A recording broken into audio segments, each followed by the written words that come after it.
남편의 외도 사실을 알고 너무 괴롭습니다. 어떡하죠? 2022년 4월 29일 화엄반 법사교육 수련 금요 증문즉설. 안녕하세요. 두북수련원의 아침이 밝았습니다. 어젯밤부터 폭우가 쏟아지더니 쌀쌀한 날씨를 넘어서서 몹시 추울 정도입니다. 새벽부터 비가 계속 내렸습니다. 오늘은 예비법사 교육을 받고 있는 화엄반 행자님들의 집중 수련이 있는 날입니다. 새벽 기도와 명상을 마친 후 바로 공양을 하며 하루를 시작했습니다. 열의 응양기, 아금득부전, 원공일체중, 등삼윤공적, 소심경을 외우며 바루를 펴고 식사를 했습니다. 식사를 마치고 대중공사를 한 후 화엄반 행자님들은 스님에게 한 말씀을 청했습니다. 스님은 정토회에서 매일 바루공양을 하는 이유에 대해 이야기해 주었습니다. 바루공양은 부처님이 걸식을 하셨던 정신을 계승한 식사법입니다. 걸식이란 남의 집에 가서 바루를 들고 가만히 서 있다가 집주인이 먹다가 남아서 버리는 음식을 주면 얻어먹는 것입니다. 먹다가 남아서 버리는 음식을 먹는 것이 바루공양이기 때문에 바루공양을 하는 수행자는 다른 사람과 먹을 것으로 다투지 않습니다.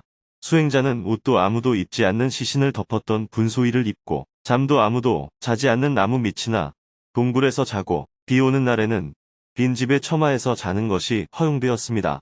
이것이 출가 수행자의 의식주 생활입니다. 의식주에 대한 욕구로부터 자유로워지는 길. 그래서 바루공양을 할 때는 특정 음식을 달라고 요구해서는 안 됩니다. 어떤 음식을 달라고 하는 것은 나의 욕구를 따르는 것이기 때문입니다. 버리는 음식을 주면 먹지만 버리는 게 없다면 구하지 않는 것이 기본 정신입니다. 출가를 한다는 것은 의식주에 대한 욕구로부터 자유로워진다는 것을 의미합니다. 그런데 불교가 중국으로 전해지면서 중국에서는 걸식을 존경받을 만한 행위로 보지 않고 거지처럼 놀면서 빌어먹는 행위로 인식하게 되었습니다. 그러나 수행자와 거지는 완전히 다릅니다. 거지는 노력 없이 누군가 먹을 수 있는 음식을 먹고 누군가 입을 수 있는 옷을 입고 누군가 잘 수 있는 곳에서 잡니다. 이와 달리 수행자는 누군가 먹을 수 없는 음식을 먹고 누군가 입을 수 없는 옷을 입고 누군가 잘 수 없는 곳에서 잡니다. 그렇기 때문에 수행자는 비난을 받을 이유가 없습니다. 단지 중국과 인도의 문화가 달라서 존경받아야 할 걸식이 비난을 받게 된 겁니다. 그래서 중국에서는 수행 도량에서 음식을 만들어 먹다 보니까 일반 가정집에서 먹는 것과 차이가 없어진 거죠. 형식이 바뀌었다 하더라도 걸식의 정신을 잊지 말아야 합니다. 특히 수행자는 먹는 것에 불만을 가져서는 안 됩니다. 아무리 못 먹어도 버린 음식을 먹는 것보다는 잘 먹고 아무리 못 입어도 버린 옷을 주워서 입는 것보다는 잘 입고 아무리 잠자리가 불편해도 숲이나 동굴에서 자는 것보다는 낫다는 것을 생각해야 합니다. 수행자라면 적어도 의식주 문제로 불평하거나 불만을 가져서는 안 됩니다. 이것을 매일 다짐하는 의식이 바루공양입니다. 세상이 바뀌면서 수행자가 입는 옷도 바뀌고 먹는 음식도 바뀌고 자는 집도 바뀌어 가지만 기본 정신은 잊지 말고 항상 간직하고 있어야 합니다. 여러분들이 비록 집에서 생활을 하더라도 내가 수행자임을 잊지 말아야 합니다. 왜냐하면 원래 절에 들어와서 이런 수행 생활을 해야 하는데 하와중생을 실천하기 위해서 전법을 하느라 잠시 세상에 나와 있게 된 것이기 때문입니다. 비록 세상에 나와 있더라도 수행자의 기본 자세는 잊지 마시기 바랍니다. 해탈주를 한 후 바루공양을 마쳤습니다. 스님은 작업복을 갈아입고 아침 7시 30분부터 행자님들과 함께 울력을 했습니다. 비가 내려서 비닐하우스에서 울력을 했습니다. 풀 뽑고 봄나물 수확하기. 먼저 비닐하우스 사동 측면에 풀을 뽑았습니다. 풀이 나지 말라고 덮어놓은 집 사이로 곳곳에 풀이 얼굴을 내밀고 있었습니다. 앞으로 쭉쭉 나아가는데 쑥도 가득 자라 있었습니다. 쑥이 큰데도 불구하고 아주 부드러워요. 쑥은 따로 바구니에 담아두었습니다. 비닐하우스 끝에 다다르자 머위가 가득했습니다. 이야, 이제 머위대를 먹어도 될 정도로 컸네요. 머위를 낫으로 슥슥 뱄습니다. 비닐하우스 입구가 환해졌습니다. 문을 열고 비가 내리는 바깥으로 나가 입구에 풀도 맸습니다. 풀을 뽑고 쑥과 머위를 한 바구니씩 안고 나오는데 스님이 두두 귀에 무언가를 발견했습니다. 콩이 자랐네. 그냥 두면 사람들이 잡초인 줄 알고 다 뽑겠어요. 작년에 이 비닐하우스에서 콩을 키웠는데 그때 떨어진 콩이 싹을 틔웠나 봅니다. 스님은 콩싹을 떠서 풀을 메고 난 측면에 옮겨 심었습니다. 콩잎을 쌈으로 먹으면 맞나요? 콩은 6월이 되어야 심는데 일찍 콩잎을 먹을 수 있겠네요. 이번에는 비닐하우스 1동으로 가서 측면에 난 풀을 뽑으려는데 스님이 무언가를 또 발견했습니다. 명아주가 있네요. 명아주도 나물로 무쳐 반찬으로 먹을 수 있습니다. 스님은 먼저 명아주를 싹 뽑은 후에 레기로 풀을 긁어냈습니다. 스님이 풀을 메고 있는 사이 예비법사 교육을 받는 화원반 행자님들도 비닐하우스에서 함께 울력을 했습니다. 행자님들은 비닐하우스 사동에 토마토 모종을 심고 줄을 매달아 주었습니다. 비닐하우스 1동과 2동에 심은 고추 모종 주위에 물이 스며들 수 있도록 구멍도 뚫고 지주대도 세웠습니다. 사시에 불을 올릴 시간이 되어 울력을 마쳤습니다. 스님은 풀을 뽑았을 뿐인데 머위, 쑥, 명아주가 한 상자씩 생겼습니다. 화원반 행자님들은 사시에 불을 한 후 법당에 다시 모였습니다. 스님이 특별히 화원반 행자님들을 위해 대화 시간을 가지기로 했습니다. 화원반 행자님들은 삼배의 예로 스님에게 법을 청했습니다.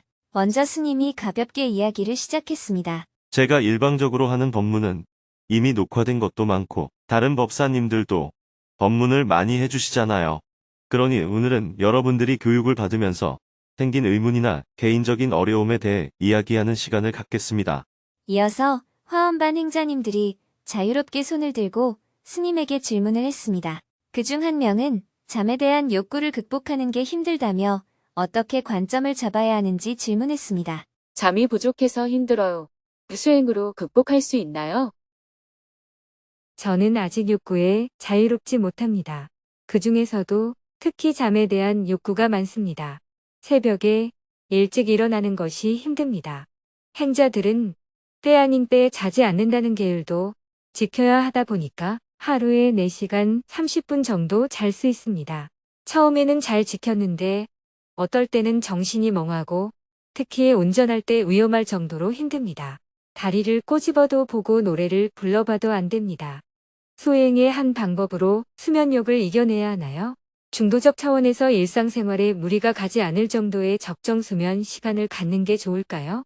수행은 욕망을 다루는 것이지 욕구를 다루는 것은 아닙니다. 생존을 위한 욕구가 있고 정신적인 집착과 결합한 욕망이 있습니다.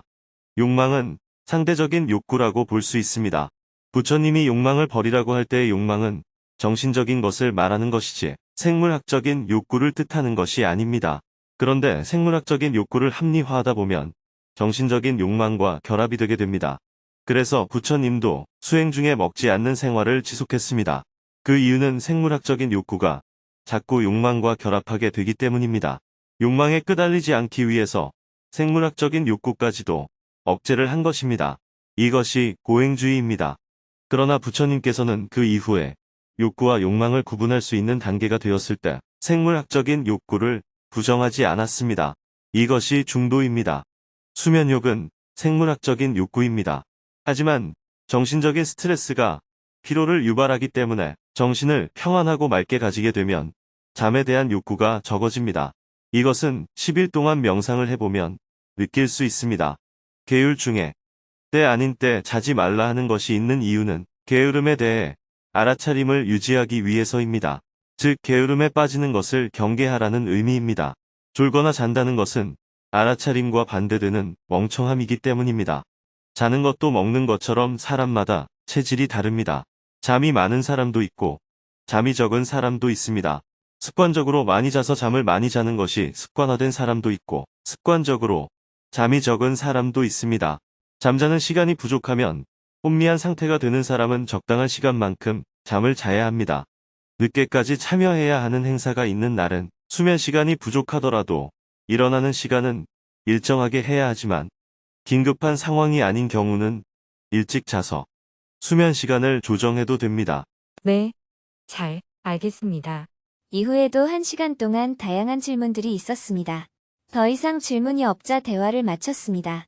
화원반 행자님들은 1박 2일 동안의 수련을 마무리하며 소감을 나누는 시간을 가졌습니다. 점심 식사 후 오후에도 비가 부슬부슬 내렸습니다. 오랜만에 밭 작물들은 비를 흠뻑 맞았습니다. 오후에는 두북 수련원에 손님이 찾아와서 스님과 대화를 나누고 돌아갔습니다. 해가 지고 저녁 7시 30분부터 금요직문직설 생방송을 시작했습니다. 5,500여 명이 생방송에 접속한 가운데 스님이 인사말을 건넸습니다. 원래 봄 날씨가 변덕스럽다고는 하지만 4월 들어서 30도를 오르내리는 여름 같은 날씨가 2번이나 있었습니다. 오늘은 최저 기온이 5도까지 떨어지는 날씨가 되는 것을 보니 평년보다 변덕이 더 심한 것 같습니다. 이런 날씨에 건강 조심하시길 바랍니다. 곧바로 대화를 시작했습니다. 4명이 손들기 버튼을 누르고 스님과 대화를 나누었습니다. 그중 한 명은 남편이 자신이 알고 있는 지인과 바람을 피우고 있다는 사실을 알고 나서 너무나 힘든 하루하루를 보내고 있다며 어떻게 하면 괴로움에서 벗어날 수 있는지 물었습니다. 남편의 외도 사실을 알고 너무 괴롭습니다. 어떡하죠? 저는 현재 결혼 25년 차 가정주부입니다. 남편은 지금까지 줄곧 외도를 해왔는데 1년 전부터는 제 지인과 외도를 하고 있다는 사실을 알게 되었습니다. 그때부터 저는 불면증에 시달리게 되었고 마음이 불안합니다. 남편은 저의 의사와는 상관없이 퇴직 후에 지인이 사는 고장에서 살고자 합니다. 요즘은 남편이 쉬는 날이 많은데 이 핑계 저 핑계 대고 밖으로 돌면서 오랫동안 알고 지낸 지인을 만나고 다니느라 요념이 없습니다. 거짓말을 밥 먹듯이 하지만 욱하는 성질의 남편이다 보니 대화조차 어렵고 하루하루가 괴롭습니다. 이 괴로움에서 벗어나려면 어떻게 해야 하나요? 질문자의 말을 들어보니 남편은 같이 살기가 무척 힘든 사람인데 같이 사는 이유가 뭔가요?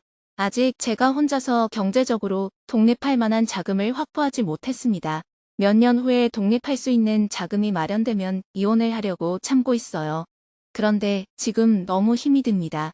25살인 큰아들에게 너무 힘들다고 고민을 털어놨더니 이혼하라고 막 화를 내더라고요. 아직 성장 과정에 있는 미성년자 자녀가 있는 가정에서는 이혼을 하려면 아이들의 의견이 가장 중요합니다. 그런데 이미 성인이 된 자녀의 의견은 참고는 하되 부부가 그 의견을 받아들여야 할 아무런 이유가 없어요. 만약 지금 질문자가 경제적 여력만 된다면 바로 이혼하고 싶다는 건가요? 현재는 이혼하고 싶은 마음과 결혼 생활을 유지하고 싶은 마음이 50대 50입니다. 경제력을 제외하고도 남편과 같이 살 수밖에 없는 다른 이유가 있다는 건가요? 남편과 지금 헤어지지 못하는 이유를 5가지만 말해보세요. 첫째, 남편은 경제력이 있습니다. 둘째, 저보다 항상 든든합니다. 셋째, 저를 자상하게 잘 챙겨줍니다. 넷째, 인물이 좋습니다. 다섯째, 부부관계도 만족하고 살아왔습니다. 남편이 경제력도 있고 인물도 좋고 든든하고 자상하고 성적인 문제도 특별히 불만이 없다면 충분히 같이 살 만하지 않나요? 남편은 화를 잘 내고 성격이 급한 사람입니다. 그래서 대화가 안 돼요. 그러다 보니 성적으로도 불만이 있습니다. 남편이 결혼 생활 내내 줄곧 외도하고 고집이 세서 대화가 안 되고 욱하는 성격이라는 것은 살기 어려운 조건에 해당하는 게 맞아요. 그런데 남편이 경제력 있고 인물 괜찮고 든든하고 자상한 사람이고 부부관계도 특별히 불만이 없는 것은 살기 좋은 조건이에요. 그러면 다시 물어볼게요. 질문자가 보기에 남편은 이혼하고 다른 여자와 살림을 차리려는 생각이 있는 것 같나요? 아니면 가정은 지키고 그냥 바람만 피울 생각인 것 같나요? 남편과 진지한 대화를 해본 적은 없습니다. 결혼 생활 25년 동안 남편이 이 사람 저 사람과 바람을 피우면서 그냥 지나갔는지 아니면 다른 여자와 아예 살림을 차린 적이 있는지 어느 쪽이에요? 두 집 살림을 차린 적은 없었던 것 같아요. 하지만 그걸 정확히는 잘 모르겠습니다.